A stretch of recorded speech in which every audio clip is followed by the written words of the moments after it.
Aguilar, and he gets it back outside. And there's the alley-oop to Kai Soto.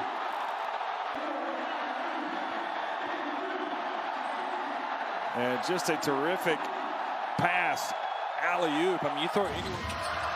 Off Tana to Soto, and again, Kai Soto wins out.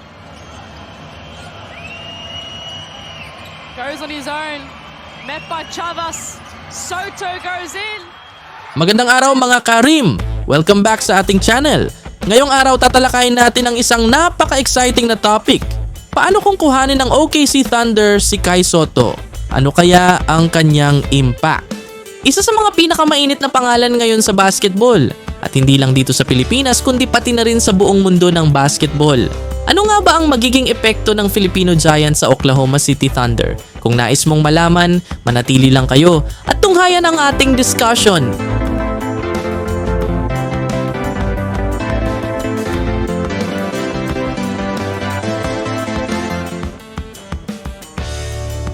Una, magbigay tayo ng mabilis na background tungkol kay Kai Soto. Si Kai, na ipinanganak noong Mayo 11, 2002 sa Las Piñas, Philippines, ay isang 7 talampakan at 3 pulgada na sentro. Kilala siya sa kanyang kahangahangang taas, ngunit hindi lang ito ang dahilan kung bakit siya espesyal. Si Kai ay may isang natatanging combination ng height at skills na bihirang makita sa isang player. Bilang isang bata, nagpakita na siya ng potensyal sa basketball at nagkaroon ng mga pagkakataon sa mga international tournaments. Hindi nagtagal, nagdesisyon siyang mag-aral at maglaro sa ibang bansa upang makamit ang kanyang pangarap na maging isang NBA player. Pumunta siya sa Australia at naglaro sa NBL. Ngayon ay nasa Japan B-League naman siya kung saan ipinakita niya ang kanyang mga kakayahan laban sa mga top level na manlalaro. Hindi man siya nakuha sa NBA draft, isa na itong milestone hindi lamang para kay Kai kundi pati na rin sa buong basketball community sa Pilipinas.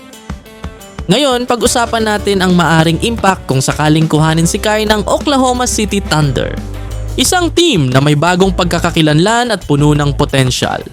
Ano ang magiging epekto ni Kai sa kanilang lineup? Ang OKC Thunder ay kilala sa kanilang rebuilding phase at sa pagpapalago ng kanilang mga batang manlalaro. Kasama si Shai Gilgeous-Alexander, Jalen Williams at Chet Holmgren, makikita natin ang isang team na punong-puno ng future stars. Pumapasok si Kai Soto sa kanilang roster bilang isang potential game changer. Si Kai ay isang versatile player na kayang mag-adjust sa iba't ibang sistema ng laro.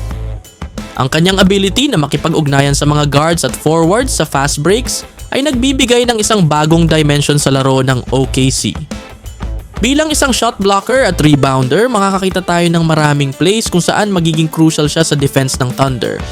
Ngayon, tignan natin kung paano si Kai makakatulong sa offense ng OKC Thunder. Isang bagay na hindi madalas pag-usapan tungkol kay Kai ay ang kanyang basketball IQ. Hindi lang siya basta mataas, mayroon din siyang mahusay na vision at passing skills para sa isang big man. Hindi malabong makita si Kai na nagtutulungan sa mga guards ng Thunder sa pagbuo ng mga plays at pagbibigay ng additional scoring options. Isang bagay na maaring maging malaking factor ay ang kanyang presence sa post. Dahil sa kanyang taas at kahusayan sa low post moves, kayang-kaya niyang maging isang malaking threat sa paint. Lalo na pagdating sa mga mismatches laban sa smaller defenders. Pwede siyang maging target para sa mga alley-oops at easy baskets. Isang bagay na magiging malaking tulong kay Shai Gilgeous-Alexander at sa iba pang scorers ng team. Ngayon, pag-usapan natin ang mas malalim na epekto ni Kai sa team chemistry ng Thunder. Hindi lamang siya isang mahusay na manlalaro, kundi isang natural leader sa court. Sa kanyang maturity at work ethic, makikita natin ang epekto niya sa mga batang manlalaro ng OKC tulad ni Jalen Williams at Chet Holmgren. Makakatulong si Kai sa pagpapalakas ng team dynamics sa pamamagitan ng kanyang pagiging role model. Ibinibigay niya ang tamang mindset para sa mga batang manlalaro.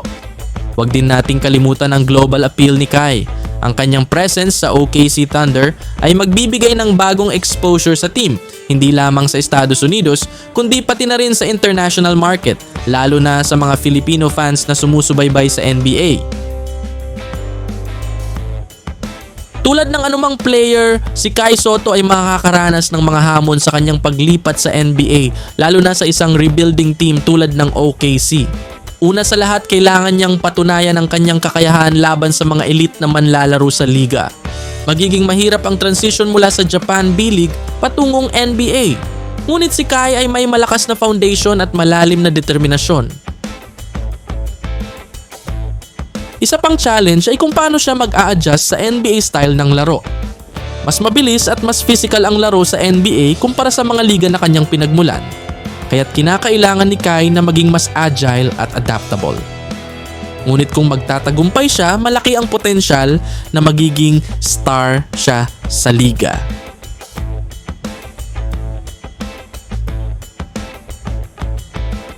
Sa kabuuan ng pagpasok ni Kai Sotto sa OKC Thunder ay isang exciting na development hindi lamang para sa OKC, kundi pati na rin sa buong basketball community sa Pilipinas. Malaki ang potensyal na magiging impact ni Kai sa team, mula sa defense hanggang sa offense, at pati na rin sa team chemistry. Bagamat marami pang hamon ang kakaharapin ni Kai, ang kanyang dedikasyon at skills ay nagbibigay ng pag-asa sa kanyang tagumpay. Ano ang inyong mga opinyon tungkol sa pagsali ni Kai Sotto sa OKC Thunder? Mag-iwan ng inyong mga komento sa baba, at kung hindi ka pa nakasubscribe sa aming channel, mag-subscribe na at hit ang notification bell para sa mga updates. Huwag kalimutan na i-like ang video na ito kung nagustuhan ninyo at i-share ito sa inyong mga kaibigan. Maraming salamat sa panonood at kita-kits sa susunod na video.